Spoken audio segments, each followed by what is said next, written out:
এই হচ্ছে আমাদের উঠান এবং এই যে এই হচ্ছে উঠান আমাদের অনেক বড় একটা উঠান আলহামদুলিল্লাহ। যেটা হচ্ছে আমাদের গোয়ালঘর, আপনারা দেখতে পাচ্ছেন। হচ্ছে আমাদের বড়ই গাছ, প্রচুর বড়ই ফুল ধরেছে আলহামদুলিল্লাহ। এটা হচ্ছে লকুট গাছ। এই যে আমাদের ঘরটা দেখা যাচ্ছে, টিনের ঘর আলহামদুলিল্লাহ, কাঠ টাট দিয়ে তৈরি করা হয়েছে, আপনারা দেখতে পাচ্ছেন। এই যে আমরা যে পথ দিয়ে আমরা রাস্তায় বের হই, সেই পথটা এই যে একটু পরে দেখাচ্ছি আপনাদের। এটা হচ্ছে আমাদের সামনের পুষ্করণী। এই যে এই যে আমাদের সামনের পুষ্করণী এটা।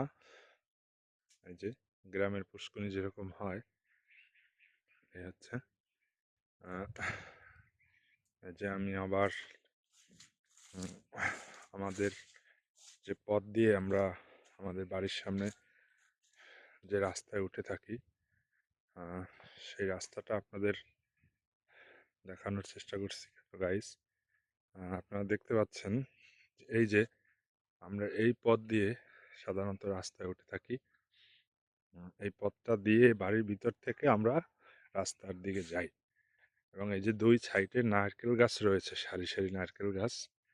প্রায় আমাদের এই বাড়িতে 130টা নারকেল গাছ রয়েছে আলহামদুলিল্লাহ। আমার আব্বা এগুলো লাগিয়েছেন, আর তিনি অবশ্য বেঁচে নেই, তিনি মারা গেছেন। তো আসলে আপনারা দোয়া করবেন আমার আব্বার জন্য, আমার আব্বাকে যেন আল্লাহ জান্নাতবাসী করেন, এটা আপনাদের কাছে দোয়া চাই। এই যে এই পোলটা আমরা ব্যবহার করি এবং এই পোলটা আমরা রিপেয়ার করব, খুব শীঘ্রই রিপেয়ার করব।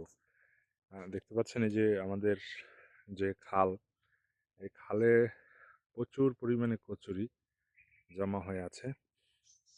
এই যে আমাদের পাশে আর একটা বাড়ি রয়েছে, এটাও আমাদের বাড়ি, খুব সুন্দর। এখানে কলা গাছ বাগান রয়েছে, অনেক কলা গাছ আছে। এই যে আমাদের যে পুষ্কুনির সামনেও কিন্তু একটা কলা গাছ বাগান আছে এবং প্রচুর কলা হয়। এই যে প্রচুর কলা হয়, আপনাদেরকে আমি জুম করে দেখাচ্ছি যে আরেকটা বাগান, যে কলা বাগান, সেখানেও কিন্তু কলা হয়েছে। প্রত্যেকটা গাছে কিন্তু কলা, এই যে আপনাদের জুম করে দেখাচ্ছি। এই যে আপনারা দেখতে পাচ্ছেন যে প্রত্যেকটা গাছে কিন্তু কলা আছে। ওই যে এই যে এই যে এই যে দেখেন গাইস, এই যে গাইস, এই কলা দেখতে পাচ্ছেন আপনারা। তো আসলে কেমন হয়েছে ভিডিওটা, এতটা ভালো আসলে করতে পারি না, তারপরেও চেষ্টা করি। তো কেমন হয়েছে গাইস, অবশ্যই বলবেন কমেন্টে।